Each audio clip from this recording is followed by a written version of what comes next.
Southern Maryland's morning show. T-Bone and Heather. Hi, everybody. Welcome to the show. 9 minutes after 8 o'clock, 8:09. Thanks for making us part of your morning on 98.3 and on 97.7 The Bay. And joining us on the phone lines this morning is Mr. Tony Covington. Good morning, Tony. How are you? Good morning. How are you doing today, T-Bone? We are doing well. Thanks so much for taking a couple of minutes to chat with us this morning. Because there's a lot going on. Well, the world's gone crazy. And so, you are always a calming voice and a calming influence. And you all... okay, whatever. It's kind of scary, but okay. All right. But you also know the law. And you also work with police officers a lot. And that's what we wanted to talk about today because I read your statement when it comes to... civilian review boards. And that's what you're pushing for Charles County and have for a while, right? Yeah, I have. I've advocated for that for quite a while. It's just something that I think will be a huge step to help in relations between police and the community. Why isn't there one now, Tony? I mean, people have opposed it. The police have opposed it here in Charles County over the years.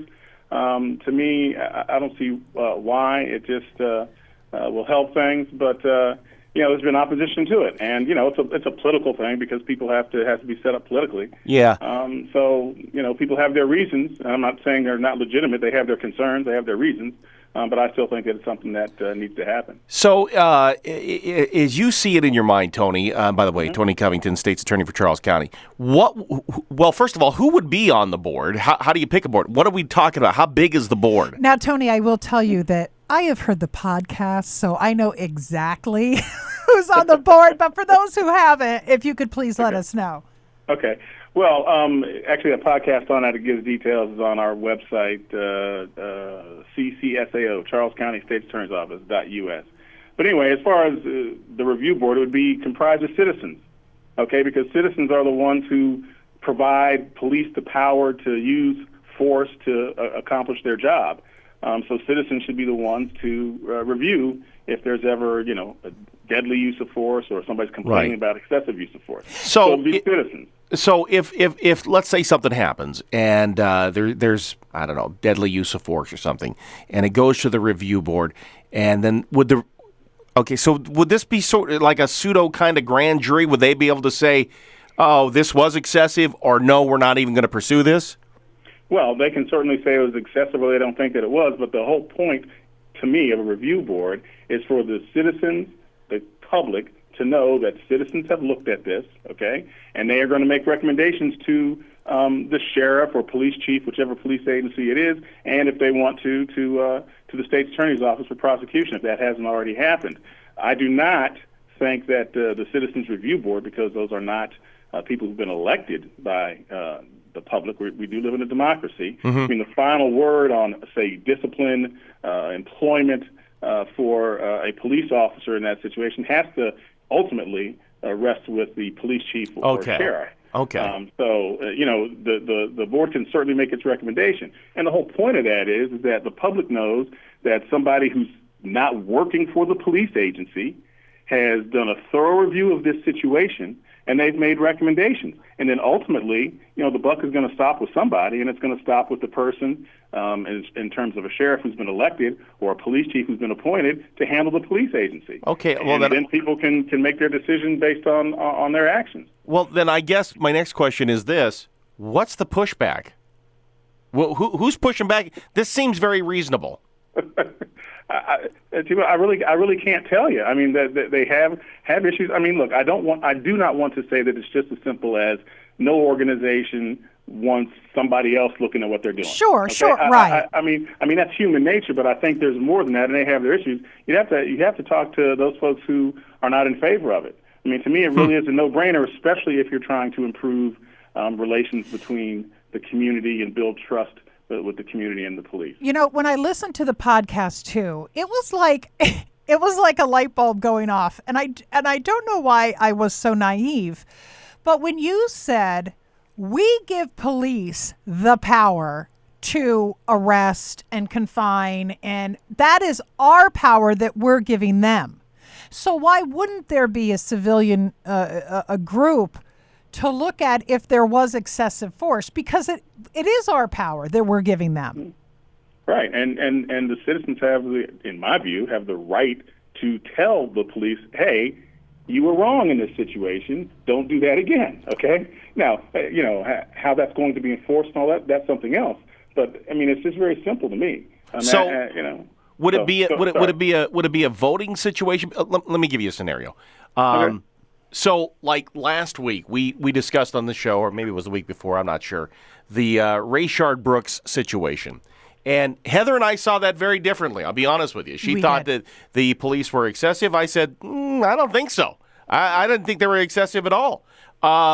So if we were both serving on that board, then what is it, a vote? What do you come out of that with?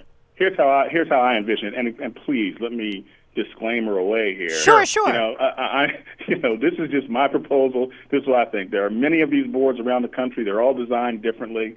Okay, so it needs to be a collective decision on how the thing is going to be put together and run. Mm-hmm. But my proposal is you have 9 people. I say it's good enough for the Supreme Court, good enough for us. Okay. Everybody, you would review the thing. You would have full-time investigator, administrative staff to get everything that needs to be done to review the entire case, just like it was being investigated by the police or whatever. And after that review was done, then the board would vote and they would issue a report that's going to be public, a report that goes to the sheriff or the police chief, the state's attorney's office, and it can make recommendations as far as whatever they want to recommend. If they want to recommend some disciplining, they want to recommend training because the situation was such that, okay, maybe the shooting, if it's a shooting, was justifiable, but had these protocols be put in place, this thing wouldn't have happened at all, things of that nature. And that's how it would work. But it would be a voting thing. Each person would have one vote.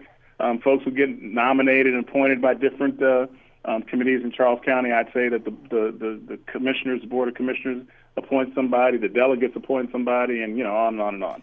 So that's how I envision it. But again, that's just my vision. I'm not saying it's the best one. I'm not saying it's the right one. I'm just saying it's okay. Something like it needs to be put in place. It's the right one. Let me ask you this, Tony. What is the temperature in Charles County with the way the citizenry, I mean, if you can even answer this, and I don't know if you can, how do people feel? Is there a huge distrust with the police in Charles County? I mean, do you see that? Do you feel it in the community?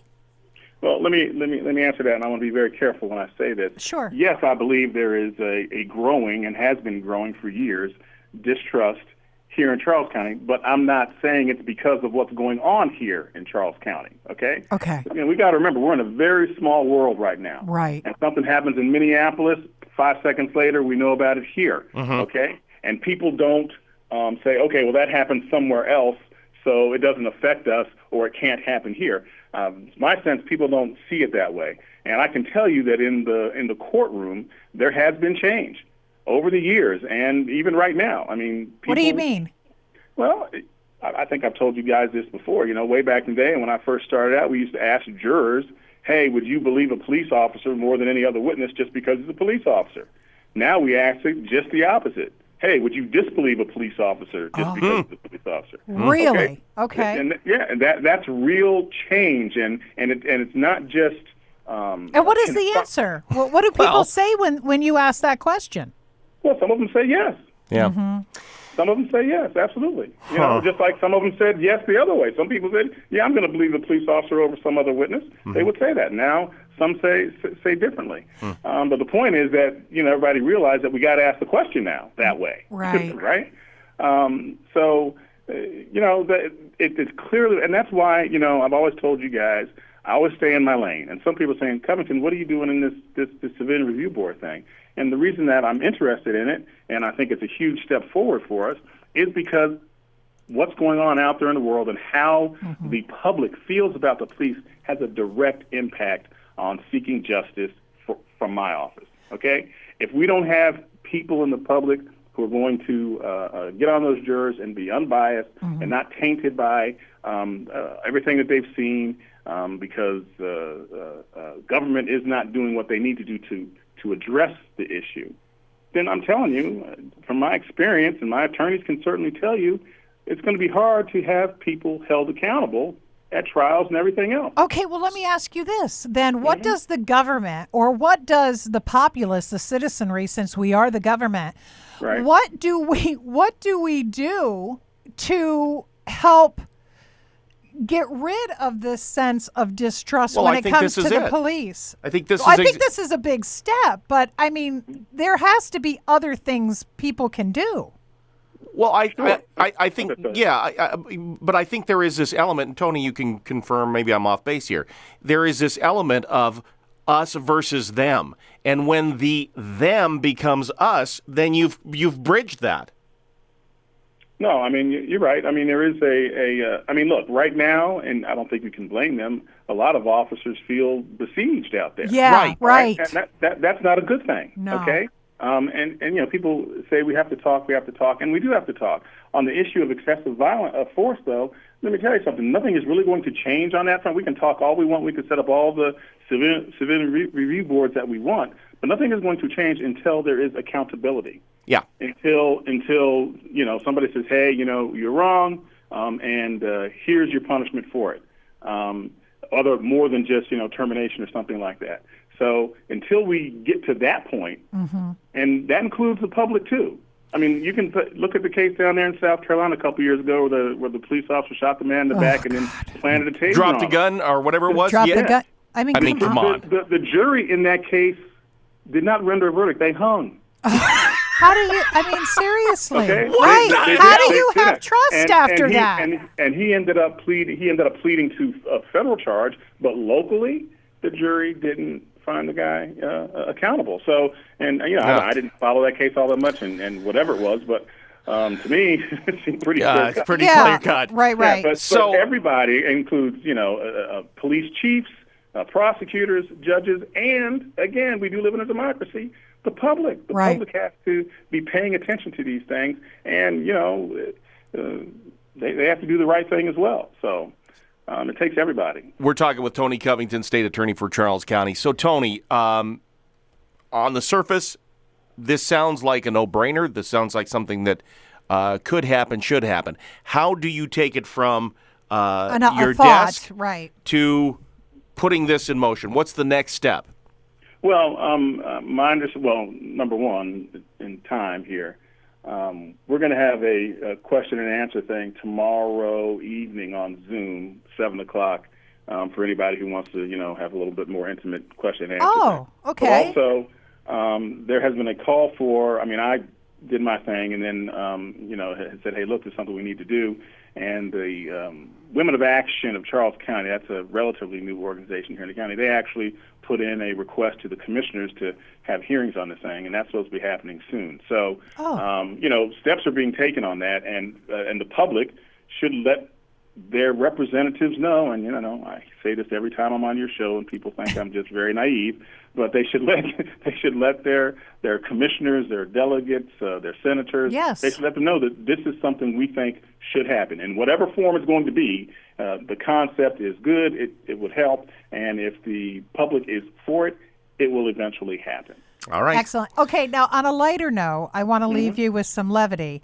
It is summertime. It's July 1st. What is 10, 11, 12-year-old little Tony Covington doing on a summer day?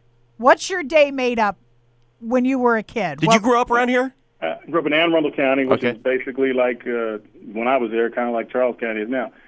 My day would have been I'd have been out of the house after eating my Captain Crunch cereal at 8 o'clock in the morning, and I'd have been out all day playing baseball, going down by the creek, going through the woods, just out all day. And what time would you? See, that's what a good time day. would you come home?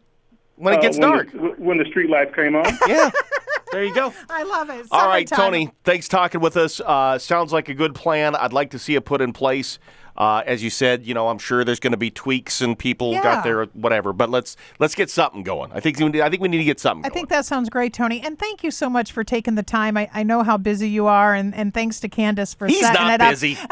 Thanks for Candace. Well, I appreciate you guys reaching out and keeping issues that are important to the community on the air. Really appreciate it. Thank you, sir. Thank you, Have a Tony. good day. Have a good one. Happy Independence Day. Bye-bye.